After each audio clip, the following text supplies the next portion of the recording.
Okay, good morning, everybody. Happy Thursday. Thanks so much for joining us. Last day of the season. We'll see you in a month. Don't go anywhere. Stick with us. Don't leave. We'll be back with God's help. Dilution of hours, responsibility, doing hard things. Do them first. Let's talk about one last thing. What is it that I can control? I can't control other people. Easy. I can't control what people think. I can't control what will happen. If you really think about it, you can't even control what you're going to do. Right? How many times have you done this where you've said, I'm going to do something and it doesn't work out? Or you never get to it? You can control it a little bit, but not really. What can you control? There's only really one thing you can control. Everything else is in need of massive divine intervention.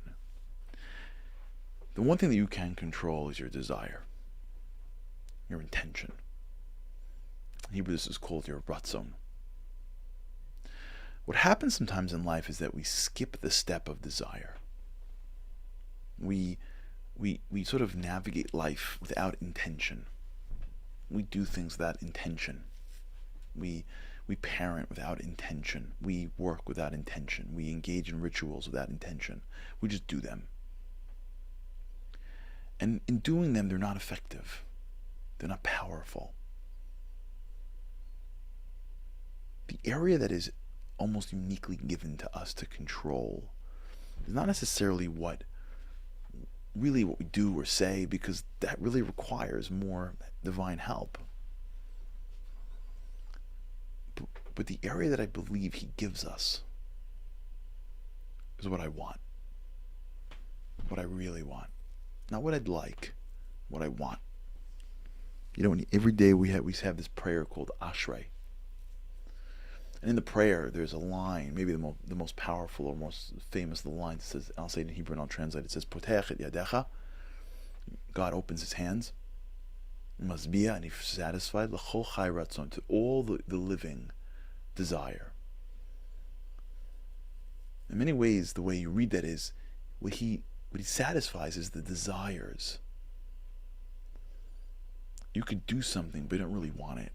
And that's why you don't get it. You can not do as much, but you really want it, and things happen.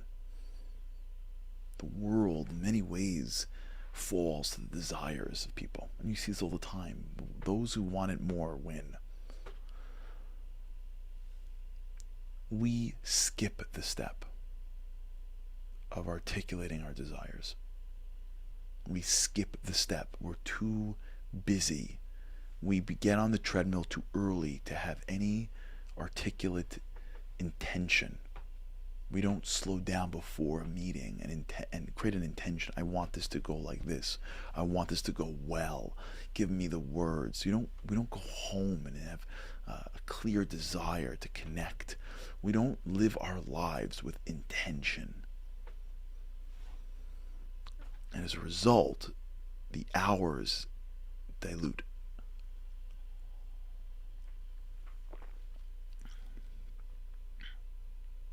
What are the things that you desire? Can you articulate them? Are you proud of them? Are they really your desires, or are those desires that you're supposed to have? Maybe the reason why we're not achieving our goals is because the desire that I'm supposed to have and the desire that I actually have are not really the same. I just can't admit that to myself. Or I'm doing stuff, but I don't have any desires. I'm doing it. It's just not that effective. And so I'm doing it. I'm not getting lost in some dumb conversation. I'm just not seeing major results because I've put my mouth and my hands into it, but I haven't put my heart into it. And from the little that I know, from the mouths of Philo from Rabbi Levi, that desire is everything. Intention is everything. Your mind, your heart, your soul, you invest into what you do, and that thing creates quality in your hours.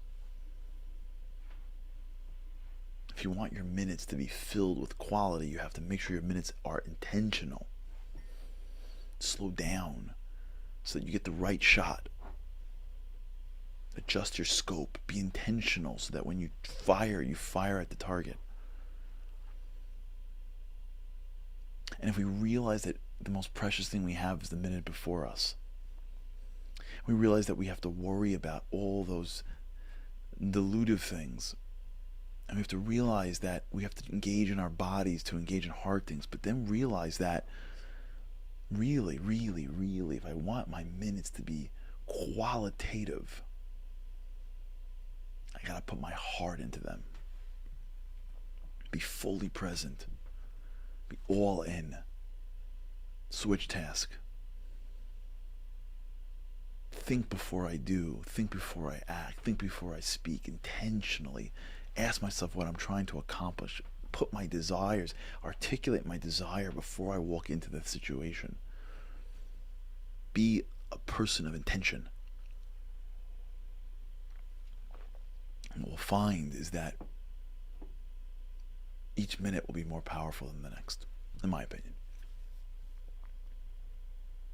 All right, everybody. Thanks for a great year. I mean it. I really mean it.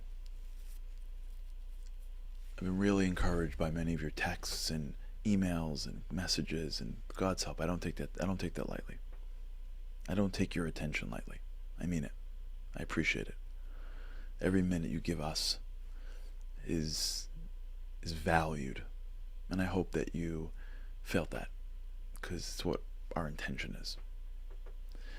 And if you have a minute, send me a message. Let me know a little bit about your thoughts. Charlie@charlieharari.com. What'd you like about the show? What would you like in the new show? Next season, next new opportunities. When COVID hit, everyone was watching it live, or not everyone, but video was big. Maybe now podcasts. Maybe people are moving from seeing to listening. Okay, tell me. What formats do you want to see next year? What should we change? What should we keep? What do you like? What would you rather not have? But be honest.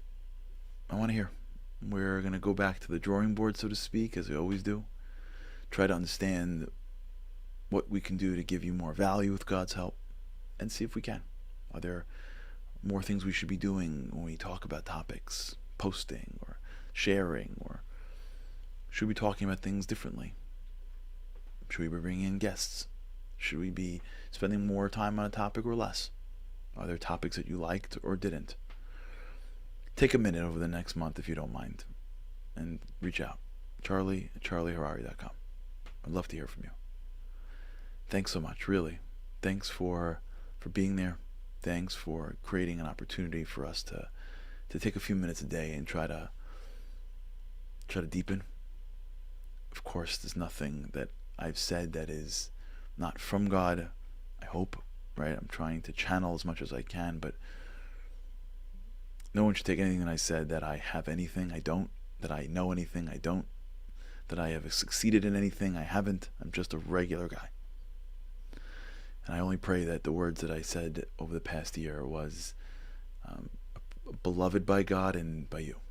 And I hope that's the case. And if I did anything or said anything that was insensitive, if I glossed over something where I should have spent more time, if I characterized something where I shouldn't have, if I did something that was that wasn't appropriate in any way, I'm sorry. I apologize if I offended anybody. It's never my intention. Thanks so much for an amazing year. I thank God for a great year. Amazing year. Please reach out to us. I'd love to hear from you. And with God's help, I can't wait to see you next month.